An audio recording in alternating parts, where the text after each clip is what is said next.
There's a rusted hole right here. It looks like we're gonna need a sleeve. And if there's a little staining left, that's not a big deal, but this here is worse.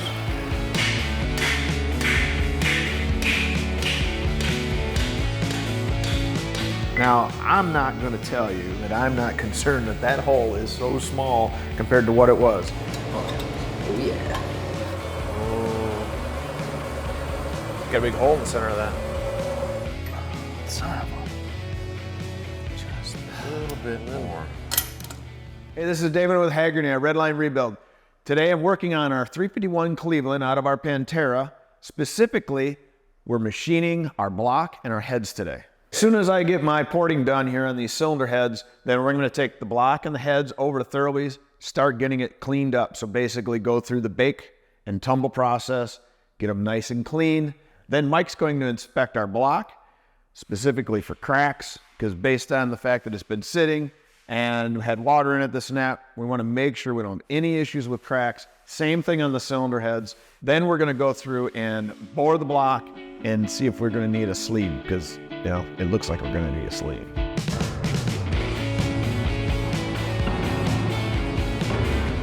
Hey, if you like what you're watching, do me a favor. Go check out the Hagerty Drivers Club. 24/7 roadside assistance with flatbed towing, subscription to our award-winning magazine, and more. Sign up today. Links right down here in the description.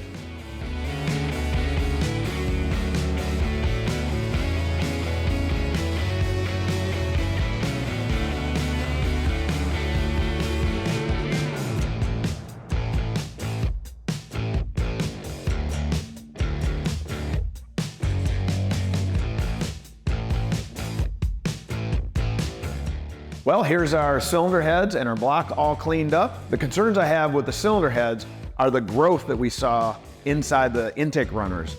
So I'm wondering if those are cracked and that caused some water seepage and then over time created that nasty mess. But we're gonna find out real quick here with our mag check and then we can move on to the block.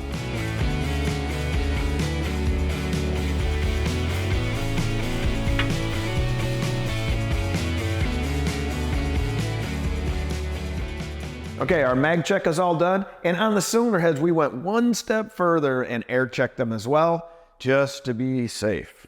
And all's good, so on to the machining. And now we're going to look at the block, which is ugly. That's the best way to put it. Fair? That'd be fair. Yeah, it's got rusted cylinders. Yeah, looking at them all, there's a few of them that are pretty rusty, but the one I do not foresee we're going to be able to save it, so we're going to have to sleeve it. Yeah. There's a rusted hole right here. Yeah. A lot deeper than the rest of them. So yeah, so sleeve in number 5. And it was number 6 that was stuck the most. That one didn't turn out all that bad. Yeah. I'm guessing probably 30's had it cleaner. Okay. May go 40, but we'll find out. This would be a question for everyone to ask, right? Is, okay, so you're gonna sleeve this. Are you gonna put a standard, leave it standard bore? Are we gonna go to 30? Yeah, we'll go right to 30. Yeah. We'll match it to everything else. That way you're not messing around, trying to get everything balanced right. Yeah. So it just makes it easy pleasing. Okay, cool.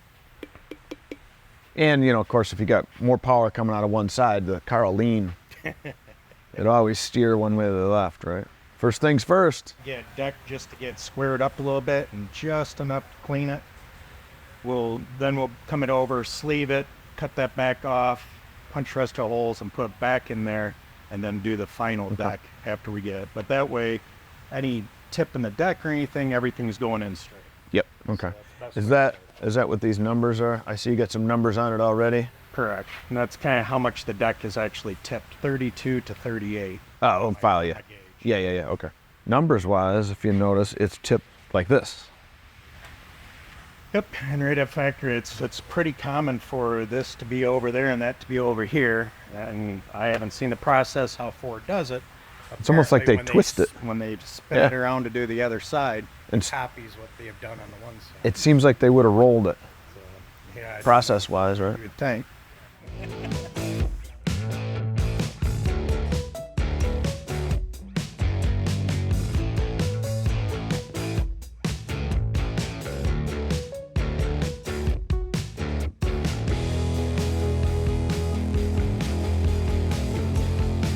dang, I was gonna get that for you.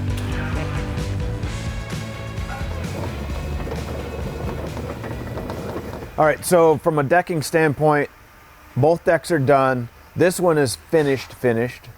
I'm sorry, this side is finished, I guess. This side is the side that we know we're gonna need one sleeve up here. So we'll do the finish afterwards because the sleeve will stick up just a little bit, so he'll shave that off and then do the finish on there. But onto the boring bar, we're gonna go through and punch all the holes.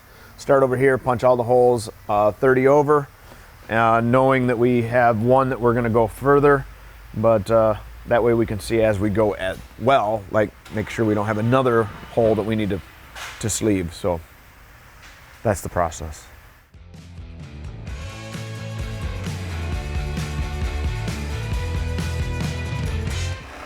What we're seeing is we still have some rust pitting in that left at 30. So Mike's suggesting that we go 40 and that should clean all of that up. And if there's a little staining left, that's not a big deal, but this here is worse than that.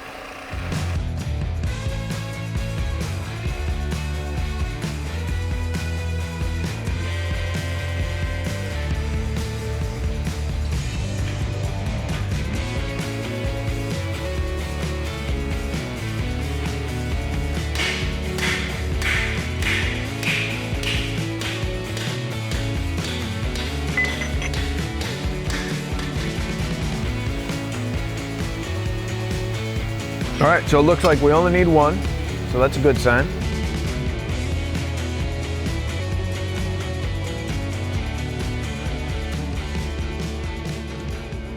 Mike's got everything bored, so we're going to clean them all up or get them all exactly 40 on the rigid hone. But first we need to go through and take the very top edge of this sleeve off, and then like I mentioned earlier, and then finish up this surface so it's ready for a gasket. So one more trip around the shop and block will be that much closer.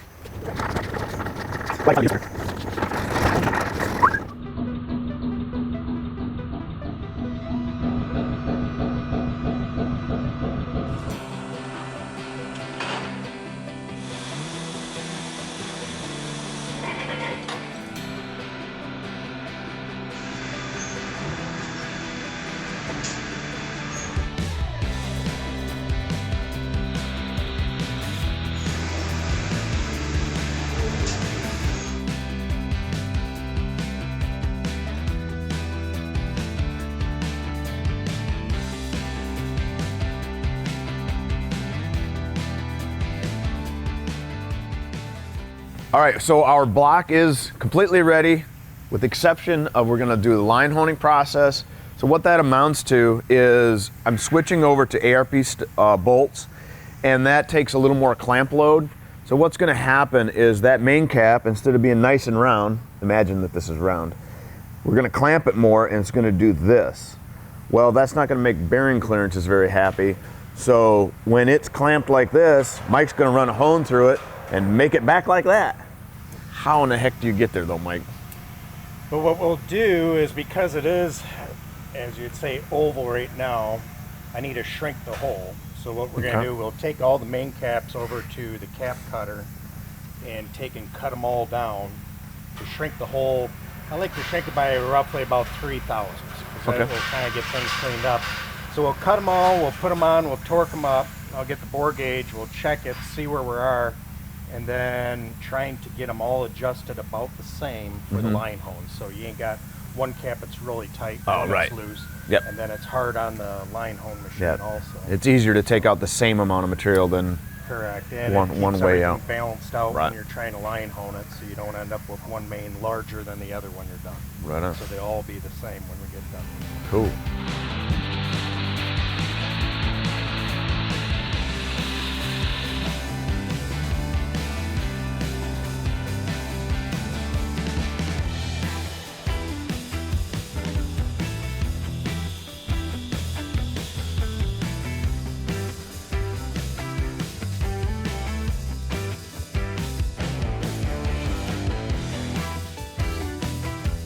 Okay, with the ARP bolts, The center bolts, or the larger ones, they go to 100 foot-pounds, and the outers go to 45.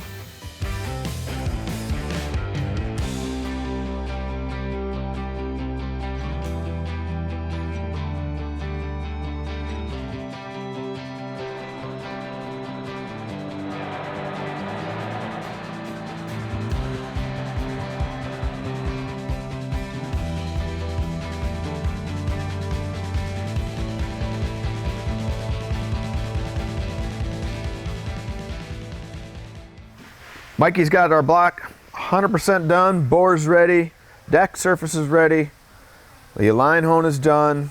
This is ready to be cleaned up and then ready for paint. Okay, so we're back in our shop from Thurlby's. We have our block here, and so doing some reading, I found out that the Cleveland blocks had a tendency to over oil the valve train and then starve the rods. So the oil galleries, as they intersect the bore of the lifter, is very large. So you're gonna lose not only some oil out that way, but then you're also putting so much into the lifter that it's coming up through, and basically just needs less lubrication. So to get there, what you do is you install these bushings. It's a brass bushing, and you just need to have a little hole in it. Line that up, stick it in where your crosshole comes through. Effectively, it shrinks the amount of oil passage down to 63 thousandths to be exact. And you get plenty of lubrication up top, and then of course to your lifters, and then up top to your rocker arm assemblies. But you're not starving something else in the meantime, specifically the rods. Lots of cases, what you would do is you'd take this block, you'd stick it into a CNC mill or just a regular Bridgeport mill, line everything up, go through and cut them.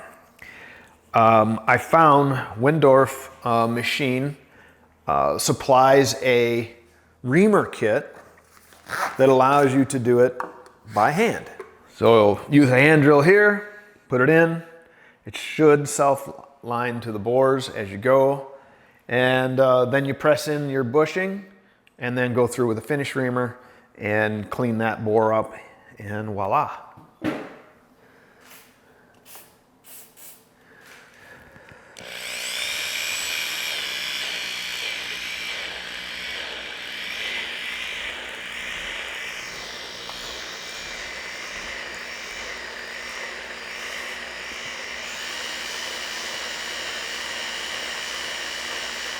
Nice and smooth. We don't have any chatter in it, so that's good. That should be indicative of a good hole, right? He didn't tri-lobe it or something crazy. I guess that's it. We got one done. 15 more to go. Now, one thing that was recommended in this directions I'll point out is not to go the very next hole. So skip one, and then skip one, and then skip one.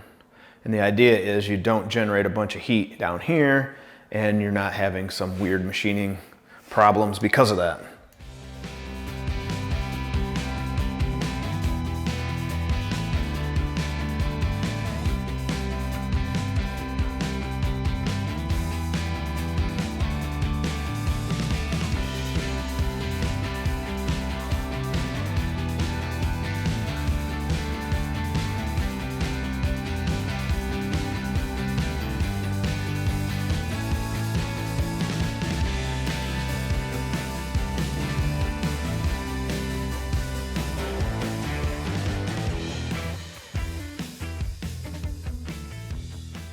Well, now that our block is reamed and ready for the bushings, I need to take the bushings and drill a 63 thousandths hole in them.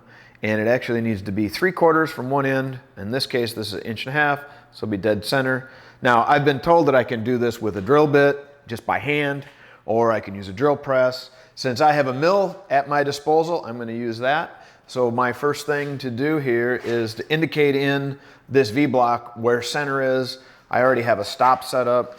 I will zero off the stop, come 3/4 of an inch over, and then this is gonna be a real fast, be pretty quick.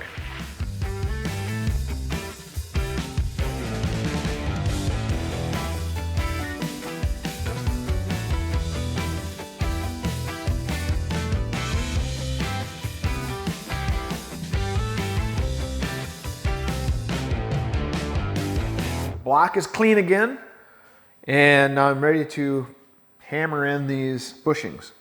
Now, I'm not going to tell you by any stretch of imagination that I'm not concerned that that hole is so small compared to what it was. But I have done multiple resource, called people, read in some books, blah, blah, blah, and 63,000 hole will be more than sufficient to lubricate and pump up the hydraulic lifters and of course the valve train up top.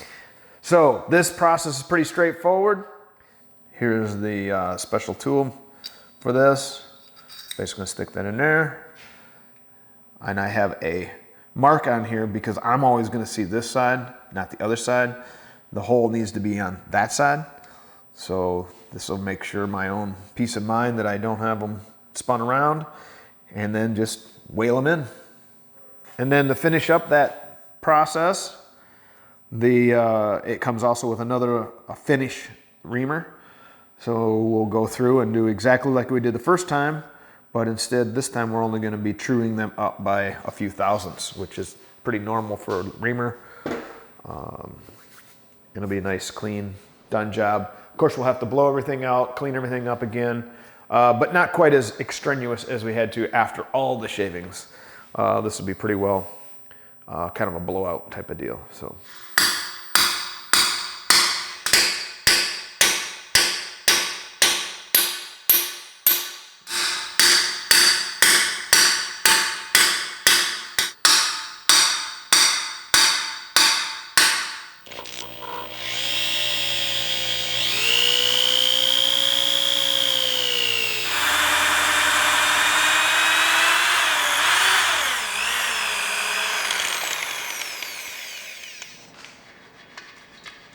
It looks like it works. Sweet.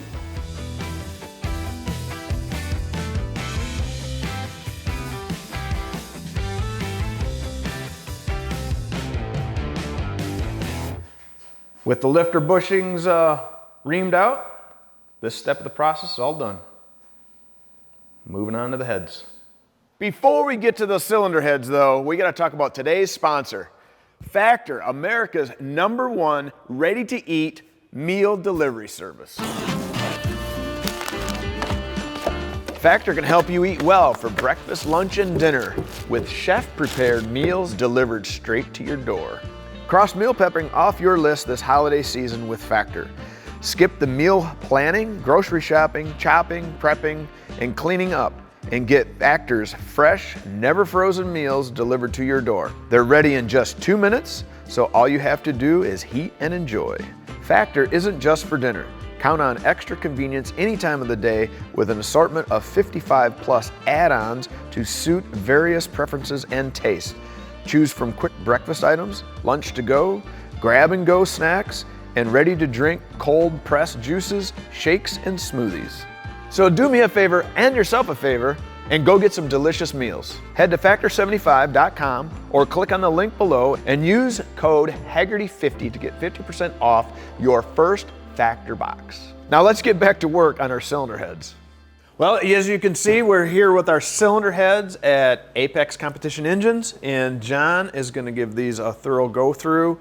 The big hitter for us are the seats. They're pretty pitted and nasty. And then we're going to go through and do the guides.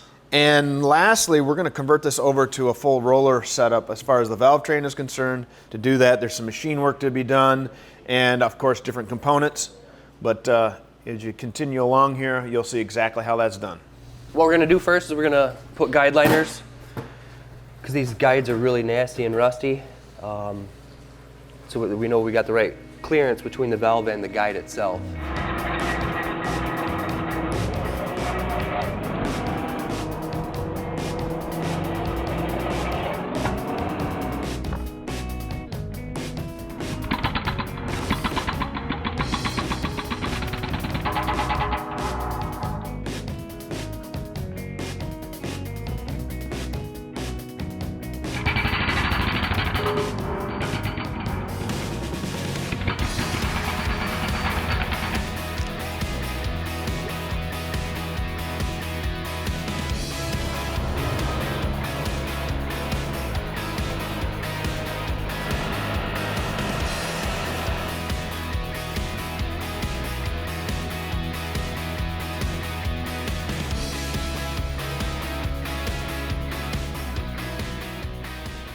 Okay, John, we got our guides in. Now what? Now we're going to head over and put it in the sturdy machine and put new seats in it. We're going to cut them for a 6-7 thousandths press fit, knock new seats in them, then we'll cut a 3-angle valve job on it, and then off to the resurfacer.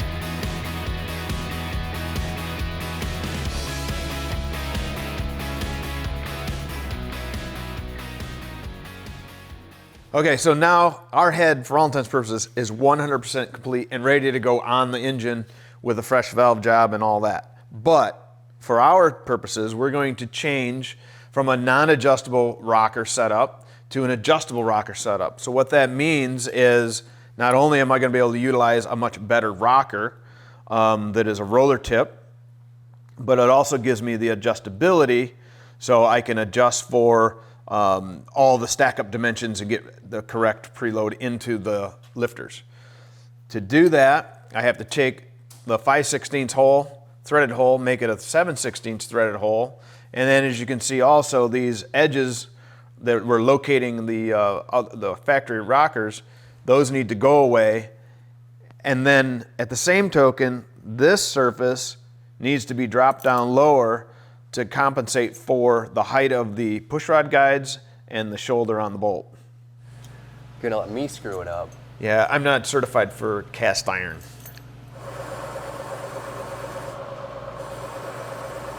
Oh. Got a big hole in the center of that. Thank God.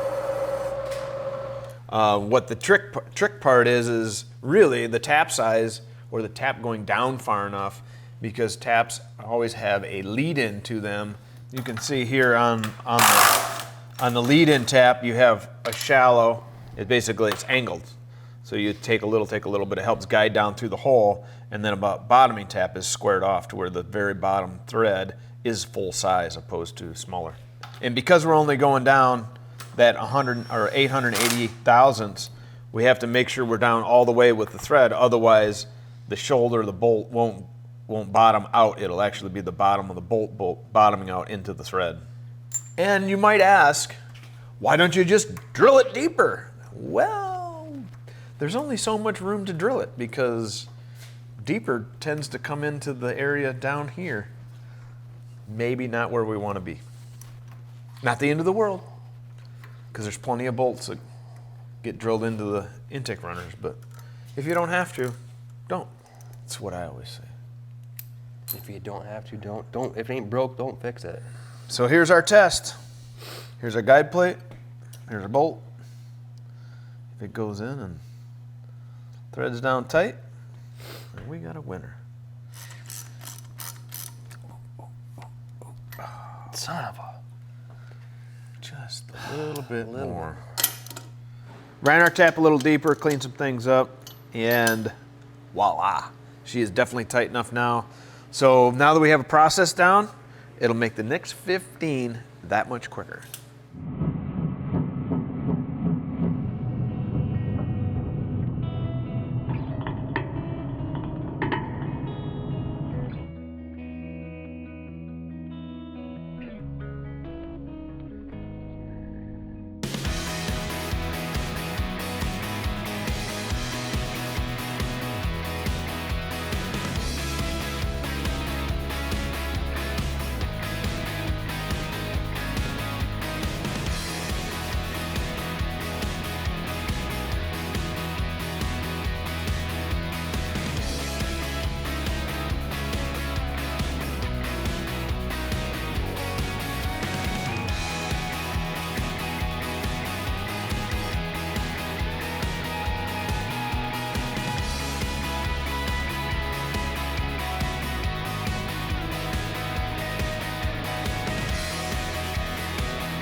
All right, so our last thing to do is balance the rotating assembly, and this being an externally balanced assembly, that is why we have the balancer and the flywheel on here, because that is all one assembly at this point because of the way the balancing is set up. But what's the process overall? Same as any other time.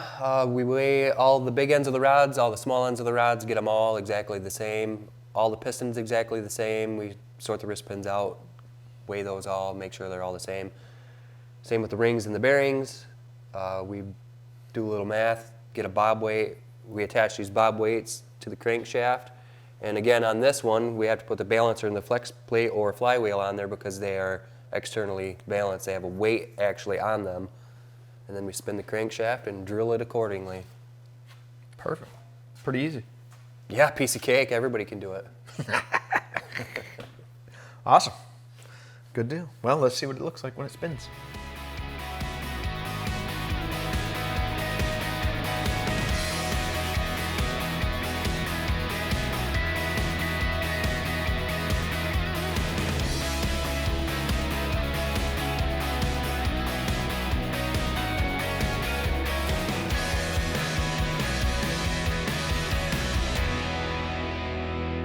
John is wrapping up getting the rotating assembly balanced, so that will be ready to go. We're gonna head north, get everything cleaned up, get everything painted, and start our assembly process. But hey, big shout out to Mike at Thurlby's for working on all our block work, Doug over at All Shaft for getting the crankshaft turned and ready to roll when we need it, and of course John has been knocking it out the last couple days here for us on the cylinder heads and the rotating assembly at Apex Competition Engines. So like every other day, go out in the shop, get some work done. See ya. We lighten them up. We're gonna be faster just because of that.